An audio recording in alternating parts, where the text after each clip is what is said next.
Bharatiya Janata party అధిష్టానానికి ఇప్పుడు అతిపెద్దదైనటువంటి పరీక్ష. ఏంటి ఆ పరీక్ష అంటే బీజేపీ అధిష్టానం ఇప్పుడు తరుణ్ చుగ్ని పంపించింది, ఇన్ఛార్జిగా వేసింది. ఆయన మొట్టమొదటిసారి రాష్ట్రానికి వచ్చి అందరితో మీటింగ్ అవుతున్నారు.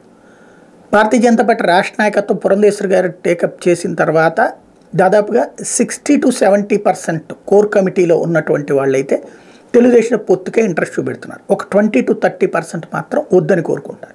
మిగతా కార్యవర్గపు ఆలోచనలు ఏమి తీసుకోరు. సాధారణ కోర్ కమిటీ, అందుకనే తెలివిగా వేసినటువంటి ఎత్తుగడ కోర్ కమిటీ.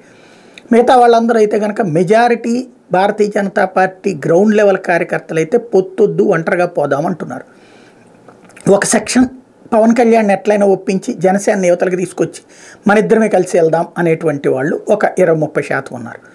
50% మంది మాత్రం పొత్తొద్దు అనుకుంటున్నారు. ఒక 20% మంది పొత్తు తెలుగుదేశంతో వెళ్తే 2 సీట్లు వస్తాయిలే అనుకునే వాళ్ళు కూడా ఉన్నారు.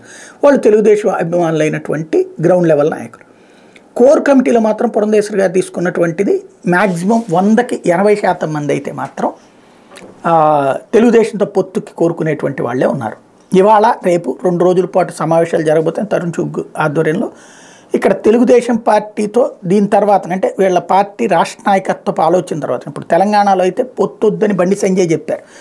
చెప్పిన తర్వాత ఈవెన్ కిషన్ రెడ్డి కూడా అదే చెప్పుకొచ్చారు. చివరిలో కిషన్ రెడ్డి జనసేనతో పొత్తుకెళ్దామన్నారు, ఓకే చెప్పారు. అయితే తెలుగుదేశంతో పొత్తుకి ఆయన చెప్పలేదు, అధిష్టానం కూడా చెప్పలేదు. ఇక్కడ మరి తెలుగుదేశంతో పొత్తుకి ఓకే అంటారా ఏంటన్నటువంటిది ఇక తేల్చబోతున్నటువంటి సందర్భం.